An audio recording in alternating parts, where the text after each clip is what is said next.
Hi, my sweet first grade friends. I hope you're having a great day and you're ready for math.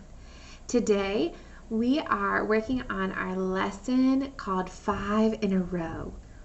Our goals today, we want to find the total of two quantities up to a total of 20. So that means that we're adding them together.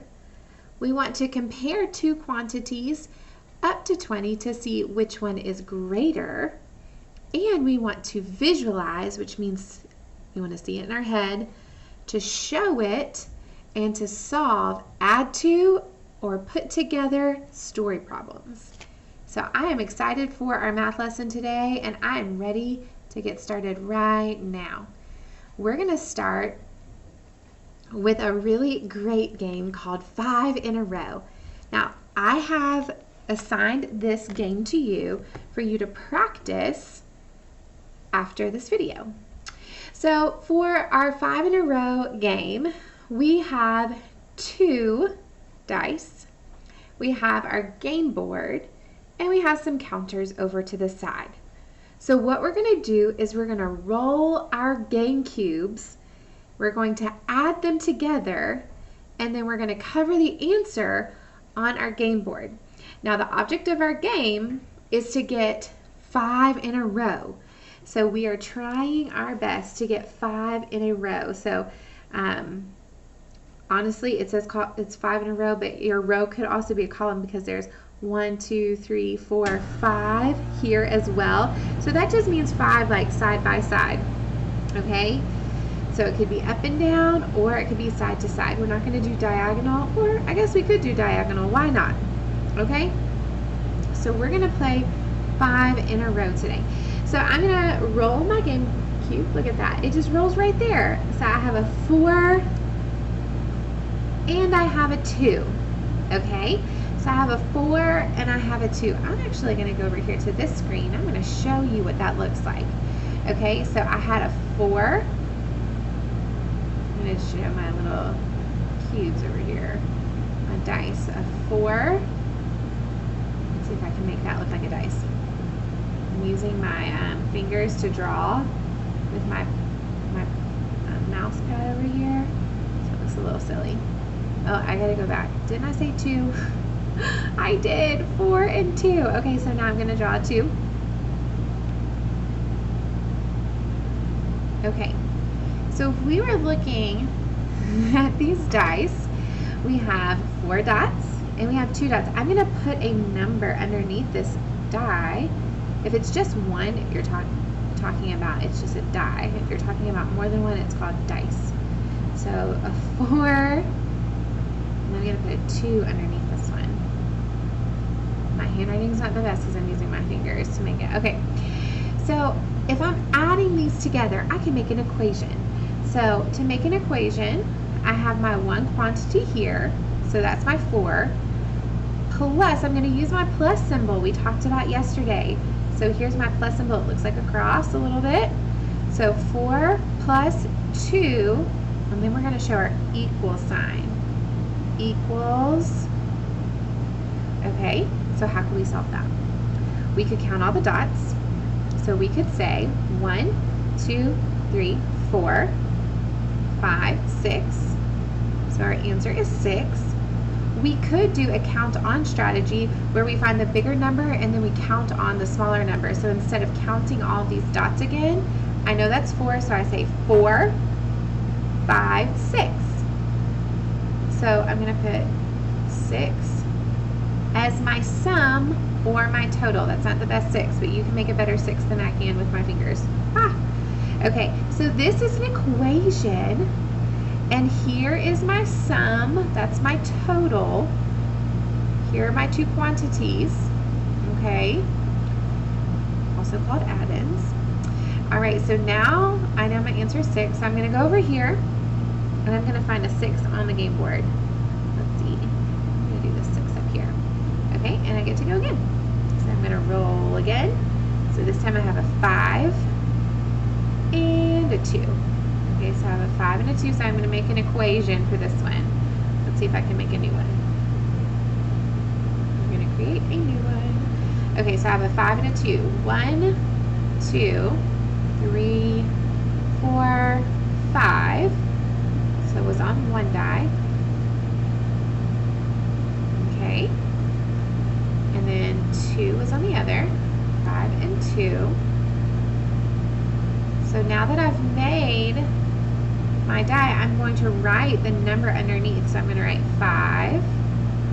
Let's see if I can get it. There we go. 5 and a 2. So I'm adding these together. I'm putting them together. So again, I can use a couple of different strategies. I'm going to use my counting on. I'm going to take my bigger number 5 and then keep counting. 6, 7. So I know there are 7 dots all together. And my total, my sum of 5 plus 2 is equal to 7. Do you see how I'm making these equations with my crooked 7? Okay. So my answer was 7. So remember, I'm trying to get 5 in a row. I don't think I can get a 7 either way. Okay, so I'll just put this counter right here. Maybe I can find another row that I can start making a 7. This is what you'll be doing. Okay, so you're going to be rolling your dice. You're going to be modeling the equation, and then you're going to put a counter on, and you're trying to get 5 in a row. If you want to just count those to start out with, that's okay. We can keep practicing making equations, but I do want you to try to make an equation with some of those dice. Okay?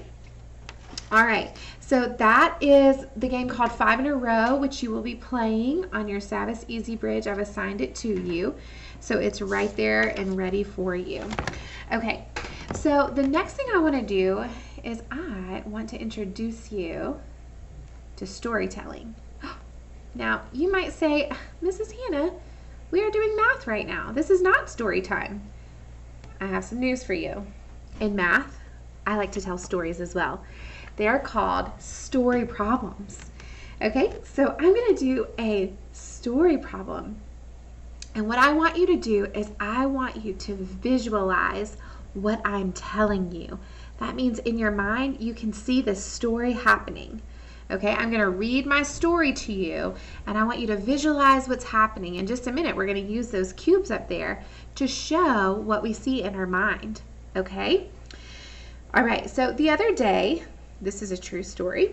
Even though it's right here in my book, this is a true story. I have a little daughter named Katie, and we went to the park, and she loves looking for rocks. Picking out rocks is probably one of her favorite things to do. So she was looking for rocks, and she found some rocks.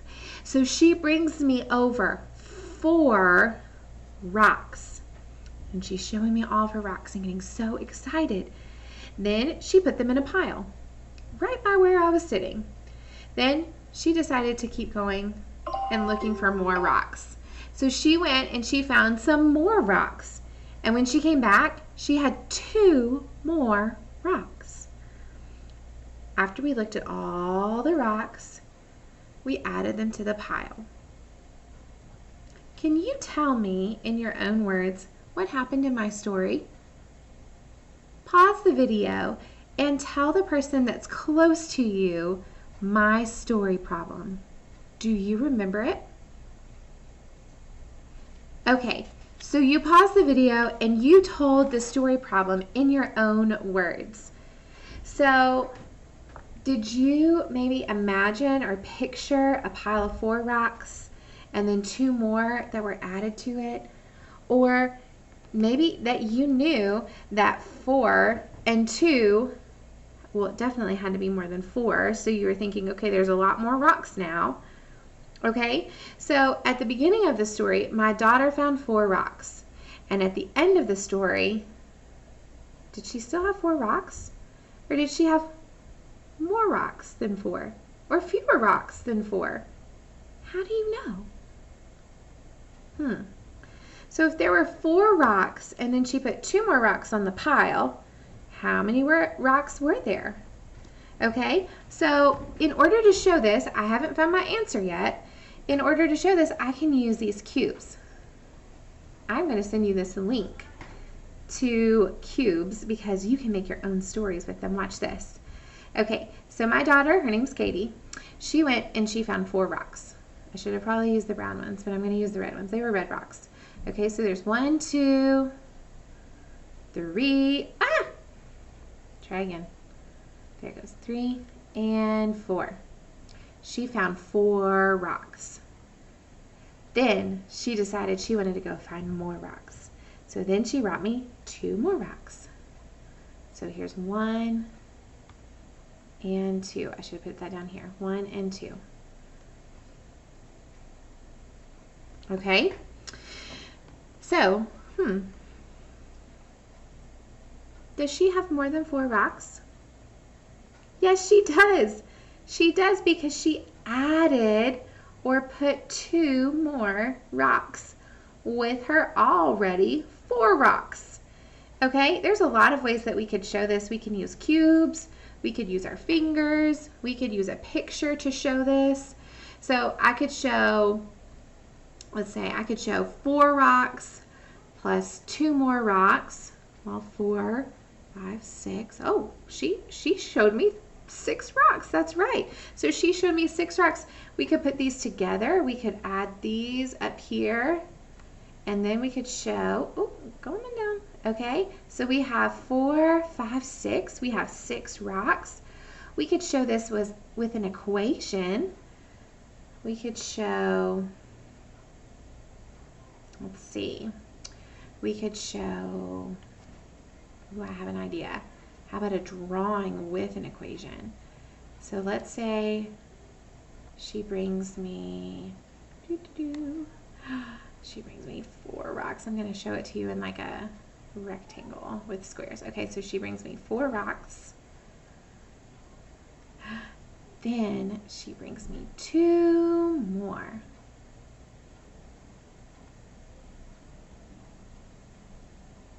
Okay. So I could show that, and I could even write the numbers on the rocks. This is 1, this is 2, this is 3, this is 4,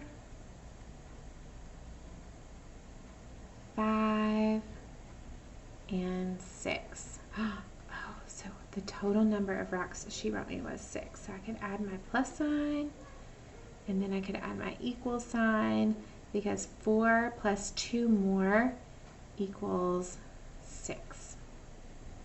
Did you see that in your head when I was telling you that story? I hope you did.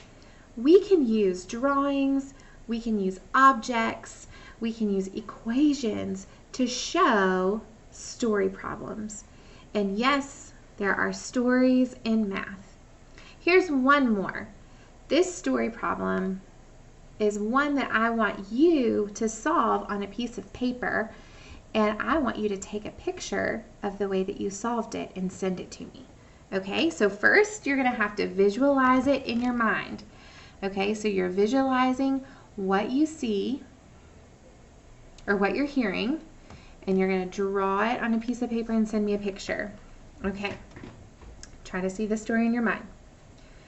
Nikki and Tommy have a pile of rocks. They have 4 smooth rocks and 5 bumpy rocks. How many rocks do they have? Try to see this story in your mind. Who can tell me what happened, and how can you show me on a piece of paper the answer to my story problem? Send me a picture, and I can't wait to see it. Thanks for coming. Bye.